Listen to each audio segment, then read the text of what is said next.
Dr. Robert Deutman, and then he suggested me that I should either contact you or I should David Casper. yeah, or I should contact David Casper.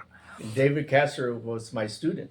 Yeah, I know, but he didn't tell me that. So then I asked him, how do I meet them? So he said, oh, why don't you become a member of IITS and attend the meeting in Cambridge?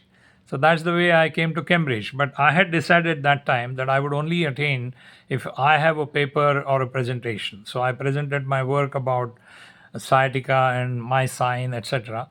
And as I remember, luckily we had a paper in the same session. And then at the end of the session, when I told you that I liked your paper, but I don't believe you, you told me that you come to me, I'll teach you. So I took the opportunity and I visited you, and you were very gracious to make me and allow me to stay with you for about 2 months, and I learned everything.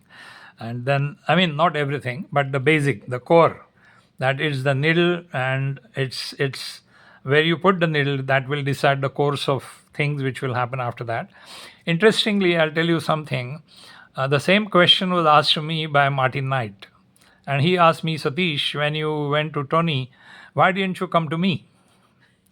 So I said, it's a very difficult question to answer, but let's be honest. I can say that you being a Britisher, you were sort of known to us about the various styles and your way of interacting with the people, and then you being the rulers of our country for 150 years and all that. That way, Americans were not very well known to us.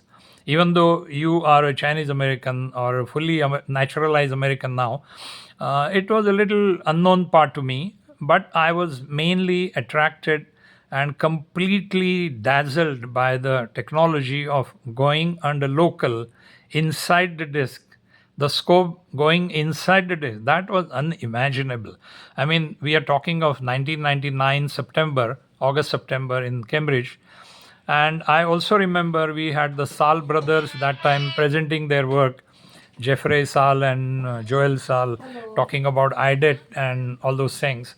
So that was also impressive, the physiology part of it. But when I heard you, I realized this is it. This is what it should be. And whatever it takes. So I closed my hospital. I closed my practice for 2 months. I came here. My wife didn't have a job that time. So we had a little bit of savings, and so we could manage. And then, of course, that has completely changed my professional outlook, my professional standing, as well as my personal life. And I immensely enjoy what I'm doing. And incidentally, when I went back after learning from you, I completely stopped my general orthopedic practice, which was not too much. It was mainly spine, even in those days. But I stopped doing open surgery. I tell people that the last I took a stitch maybe 15 years back, and the last I actually touched a screw, which my colleague does in our team, also is a couple of years back. So I feel that there's a huge scope to advance this idea further. And I can say that I'm little lucky because I have close to 1,700 students in India. And out of them, I'm in touch with around 400 on a day-to-day basis. So we have a lot of ideas on which we are working. One idea is, of course, the biological solutions for the annular healing, where we are working in a GMP-certified tissue culture lab, and we are in phase 2 clinical trial. I would update you very soon once we have something significant to talk about. And we also are working on, the pain management part to some extent, trying to develop some new gadgets, etc. So that's that. Well, I don't know how Martin Knight will take this, because you chose to follow me first and then Martin Knight second, because the British sort of ruled India, right? Yeah. So you already knew how they think. Yeah. But here No, I was to be Chinese very and honest, I felt that they're very snobbish people. To be very blunt about it. because I have a few colleagues who are UK trained. Yeah. In fact, you will be surprised to know that most of the surgeons in Pune, in my place, who are trained in UK, when they come back, they behave like a sahib, as we call it, like a a royalty. Where do you put Raja Sekaran? No, he's very grounded, so he doesn't behave that way. But the style is like that. I mean, Yeah. they try to be more British than the British. So that put me off. I mean, and the other thing which put me off is I can tell you my memory when somebody from Stoke Mandeville Hospital visited us in my place, and we interacted on some paraplegics. In those days, they said it is conservative. You just make the patient lie prone and, I don't know, press or stand or do whatever to reduce the deformity of a compression fracture and just wait, just allow the neurological tissue to recover. So I never understood what was the philosophy behind such a idea. And then I felt that hidden zone of McNabb. When we know endoscopies, we put the scope in the hidden zone itself. So, what was the point in glamorizing all that which is unknown rather than what should be known or what is known?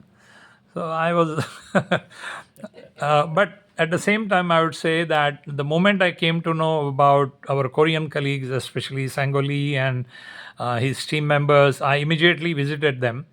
Actually, it was on the second visit to US. On the way back, I dropped in Seoul, stayed for 2 days with Dr. Sangoli, and then I got introduced to the huge amount of numbers and the philosophy and the way they do. I mean, it's mind-boggling. That time when I visited, they were doing about 100 spine surgeries a day in that one single hospital in Seoul, in Wuridul Hospital. So that was also a different uh, perspective on spine surgery. But I realized that if we classify this thinking, they were not the prime thinkers. They were more of followers.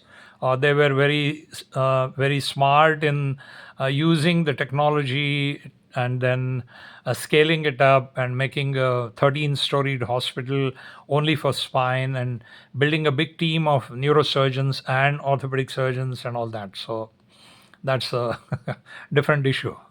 But good thing you visited me before Sang Li, right? Yeah. Yes. And I'm Chinese. So I Yeah. have 1.3 billion people behind Yeah. me Yes. with history dating back 5,000 years. Yes.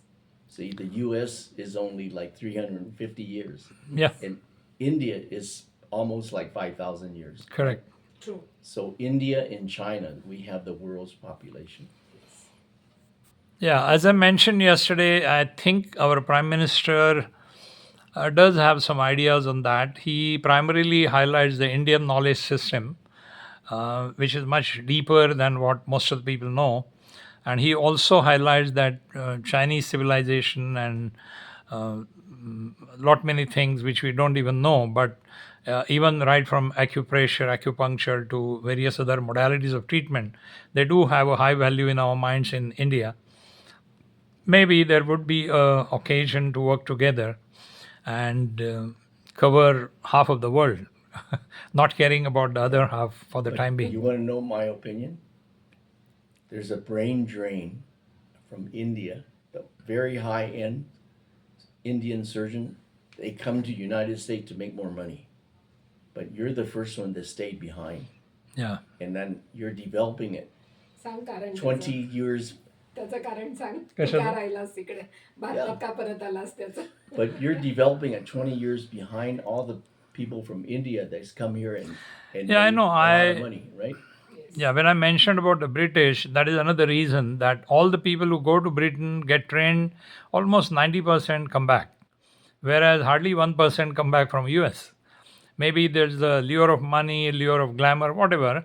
In my case, it was your suggestion to Dr. Daniel Kim, which made him invite me to Stanford University, and I worked with him. But during that time, there was an occasion when one of my Korean colleagues and one of my US colleagues asked me, Dr. Gori, why don't you stay back? Why don't you work here? Why don't you settle here?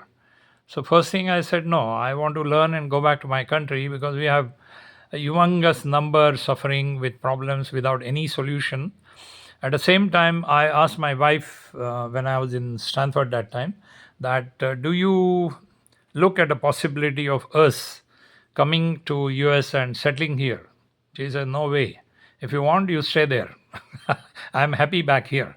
So I remember you were recruited to go to Stanford, Yeah. and then when you were there, you realized they trying to pick your brain in order for themselves. Yeah, they were not, they So were, you were a Stanford fellow, but they want to know what you learned. Yes. yes.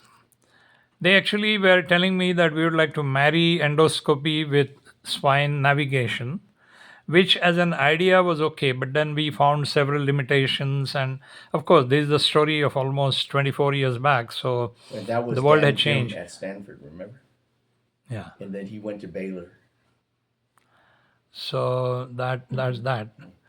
But you have to know my concept is the Koreans were like the Africans of the Far East. Everybody took advantage of them, so they had to fight harder to learn.